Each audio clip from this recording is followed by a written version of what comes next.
नमस्कार, मैं डॉक्टर अंजलि वर्मा कृषि विज्ञान केंद्र बस्ती पर विषय वस्तु विशेषज्ञ गृह विज्ञान के पद पर कार्यरत हूँ, जो कि आचार्य नरेंद्र कृषि एवं प्रौद्योगिक विश्वविद्यालय के अंतर्गत निहित है।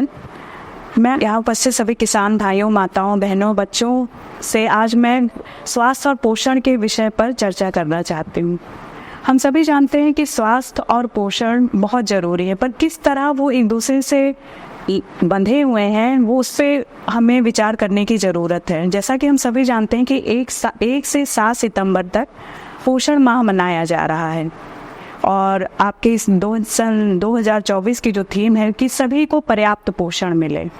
तो पोषण क्या है और वो हमें किस प्रकार मिलेगा और वो स्वास्थ्य के लिए क्यों ज़रूरी है। स्वास्थ्य मतलब कि हमारी जो शारीरिक गतिविधियां हैं वो सुचारू रूप से चलती रहें, हमारा मानसिक, सामाजिक और जो विकास है वो अच्छी तरह होता रहे। उसके लिए क्या ज़रूरी है कि हमारा जो आहार व्यवहार है, हमारे चारों तरफ के जो पर्यावरण है, वो सारी चीज़ें कैसी हैं, वो सभी हमारे स्वास्थ्य पर प्रभाव डालती हैं।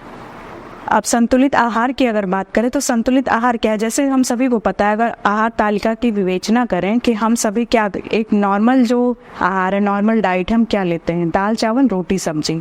पर क्या दाल चावल रोटी सब्जी जो हम ले रहे हैं वो हमारा संतुलित आहार है? उसमें सभी पोषक तत्व मौजूद हैं। जो आपके पोषक तत्व हैं मेन खासकर प्रोटीन, कार्बोहाइड्रेट, वसा, खनिज लवण, विटामिन और जल, क्या वो जो हम खाना ले रहे हैं मानसिक, शारीरिक सभी विकास अच्छी तो सुचारू रूप से हो रहा है कि नहीं हो रहा है। और ये आपका निर्भर करता है आपकी आयु पे, आपकी हेल्थ कंडीशन पे, मतलब स्वास्थ्य संबंधी समस्याओं पे, सब पे निर्भर करता है कि आपके संतुलित आहार में किस पोषक तत्व की कितनी मात्रा होनी चाहिए। जैसे कि आप बात करें कि बच्चों की, स्तनपान करने वाले बच्चों की, तो उन्हें किस पोषक तत्व की किस उम्र में ज़्यादा आवश्यकता, उस हिसाब से स्तनपान करने के बाद जैसे हम आते हैं पूरक आहार पे। पूरक आहार हम बच्चों को क्यों देते हैं? जिससे जो उनको दूध से चीज़ें नहीं मिल पा रही हैं, अब उन्हें वो पूरक आहार से सारे पोषक तत्व पर्याप्त मात्रा में मिलेंगे।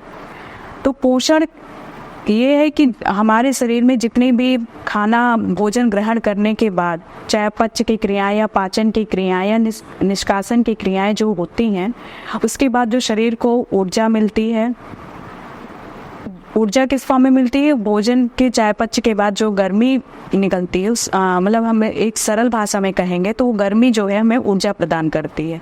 उसके बाद और जो उसमें उपस्थित पोषक तत्व हैं उनसे हम हमारे शरीर का वृद्धि विकास में वो सहायक करते हैं। जैसे हृदय की गति का चलना, हमारे हाथ पैर का काम करना, ये सारी चीज़ें अगर हमारे भोजन में पर्याप्त मात्रा में सारी चीज़ें उपस्थित रहेंगी तो सुचारू रूप से चलती रहेंगी। इसी के साथ किसान भाइयों मैं धन्यवाद करना चाहती हूँ। नमस्कार।